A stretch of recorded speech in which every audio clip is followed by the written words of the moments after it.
Dear friends, welcome to the Wednesday Word on Wednesday the 26th of March.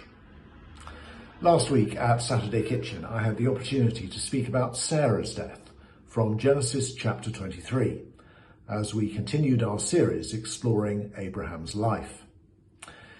Initially I struggled to see the significance of this obscure chapter, let alone its relevance to our guests.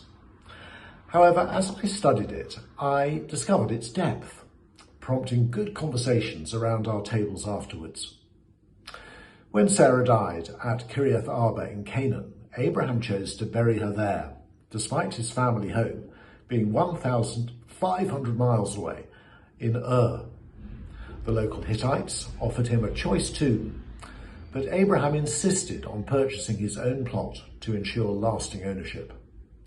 He entered into negotiations with a man called Ephron, who offered to sell him a field with a burial cave for 400 shekels of silver, equivalent to about £300,000 today, a stark contrast to a modern churchyard burial, which costs about £350.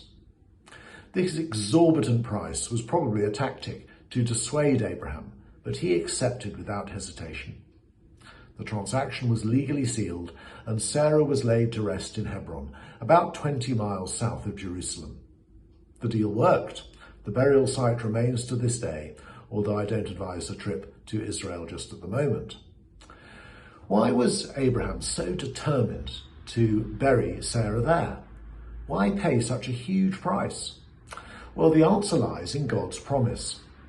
Canaan was the land that God vowed to give to Abraham and to his descendants. At this time, his family consisted only of Sarah and their son Isaac, yet Abraham was so certain of God's promise that he was willing to secure a permanent foothold in the promised land at any cost. What has this ancient story got to do with us? Well, have you considered where you'd like to be buried, or what will happen to your remains? More importantly, have you thought about what happens after death? Some imagine floating on a cloud or becoming a star, or even reincarnation as a spider or a jellyfish. Jesus is clear about our eternal future. He has prepared a place for us, paying an immeasurable price, far beyond Abraham's 400 shekels. Jesus secured our place by giving his own life. He said, "In my Father's house are many rooms. If it were not so, I would have told you. I'm going there to prepare a place for you. And if I go and prepare a place for you, I will come back and take you to be with me, so that you also may be where I am."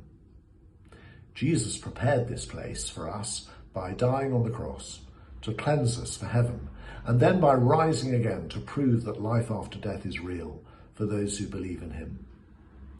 Sarah was so precious to Abraham that he willingly paid a vast sum for her burial site in the Promised Land. In an even greater display of love, Jesus paid with his own blood to secure an eternal home for us in heaven. Do you believe that? I hope that you do. It not only guarantees life after death, but it also reveals just how cherished you are by Jesus. God bless you today.